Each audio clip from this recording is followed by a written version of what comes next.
Assalamualaikum warahmatullahi wabarakatuh. Apa kabar semuanya? Semoga kita semua selalu ada dalam lindungan Allah Subhanahu wa taala. Anak-anak hebat, alhamdulillah pada hari ini kita memasuki pelajaran yang ketiga yaitu Asmaul Husna. Asmaul Husna terdiri dari dua kata yaitu kata asma dan kata husna. Kata asma merupakan bentuk jama dari kata ismu yang berakar dari kata asumu, yang kata tersebut mengandung arti ketinggian. Sedangkan kata husna merupakan bentuk mu'annas dari kata ahsan yang artinya adalah terbaik. Jadi Asmaul Husna artinya nama-nama terbaik yang disandarkan pada sifat-sifat Allah Subhanahu wa taala. Jumlah Asmaul Husna semuanya ada 99. Akan tetapi yang kita pelajari hari ini hanya 4, yaitu As-Somad, Al-Muqtadir, Al-Muqaddim, dan juga Al-Baqi. Mari kita pelajari satu persatu Asmaul Husna tersebut. Yang pertama ada As-Somad. As-Somad artinya Allah Maha dibutuhkan atau Allah tempat meminta. Allah adalah satu-satunya Tuhan yang wajib kita sembah dan satu-satunya tempat kita bersandar, tempat kita meminta sesuatu. Dalam Al-Quran surat Al-Ikhlas ayat kedua berbunyi Allahus Somad. Allah adalah tempat meminta segala sesuatu. Kita sebagai seorang muslim meminta beribadah dan meminta pertolongan itu hanya kepada Allah. Iyyaka na'budu wa iyyaka nasta'in. Hanya kepadamu kami beribadah dan hanya kepadamu kami meminta pertolongan. Allah menjadi tempat satu-satunya untuk manusia bersandar. Manusia memohon, berdoa hanya kepada Allah. Manusia beribadah hanya kepada Allah. Dengan cara sholat, sujud, kita hanya melakukan berdoa meminta itu hanya kepada Allah, tidak kepada selain dari Allah. Tidak boleh kita meminta kepada dukun, kita meminta pada pohon, apalagi pada berhala. Itu dinamakan musyrik. Harus ditanamkan dalam diri kita bahwa satu-satunya tempat meminta adalah Allah. Allah itu dibutuhkan oleh semua makhluknya. Karena Allah adalah satu-satunya tempat meminta semua makhluk. Sifat Allah yang pertama yaitu As-Somad. Kemudian yang kedua adalah Al-Muqtadir. Al-Muqtadir artinya Allah Maha menentukan atau Allah Maha berkuasa. Coba perhatikan gunung-gunung yang berdiri tegak, sungai-sungai yang panjang berliku, berbagai binatang yang ada di langit, yang ada di laut maupun yang ada di darat. Semua makhluk ciptaan Allah yang ada di dunia ini, semua benda dan semua makhluk yang ada di dunia ini hidup, bergerak ataupun mati, semua atas kuasa dan ketentuan Allah Subhanahu wa taala. Coba kita perhatikan bentuk tubuh kita. Pernahkah kalian memperhatikan bentuk tubuh kita?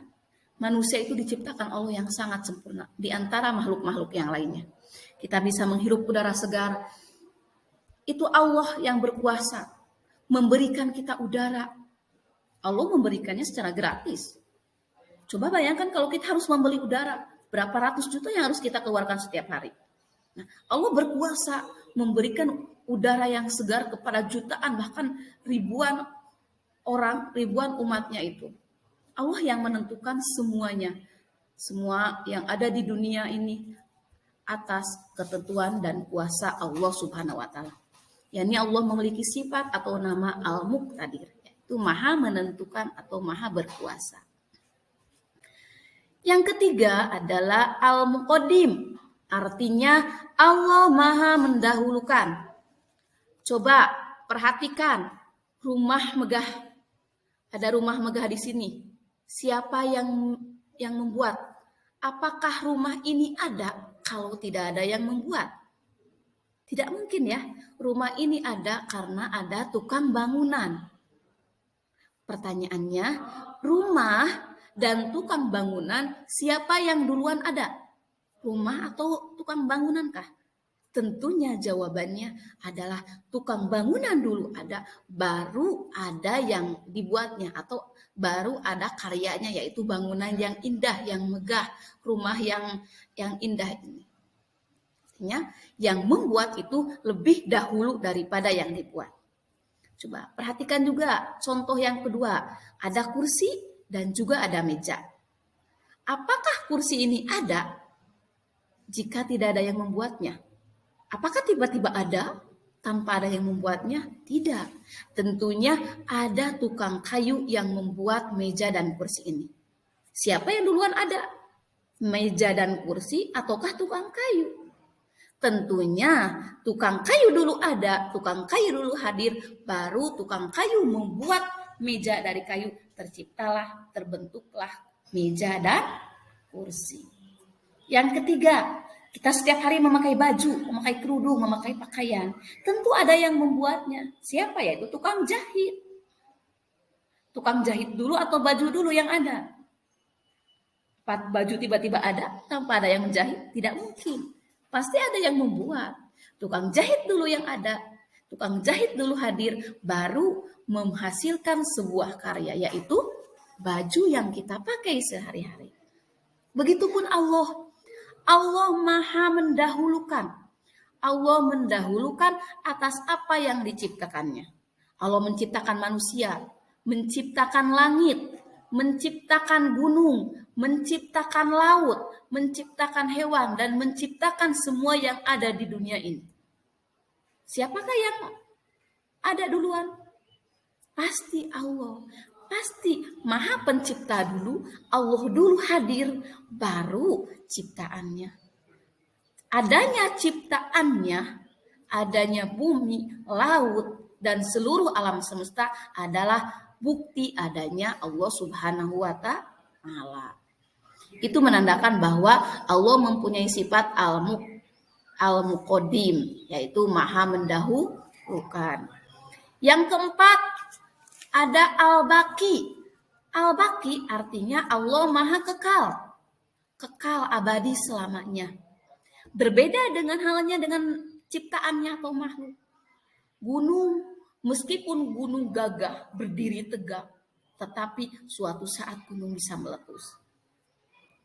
Sungai yang indah suatu saat bisa hancur, bisa menyebabkan banjir bandang.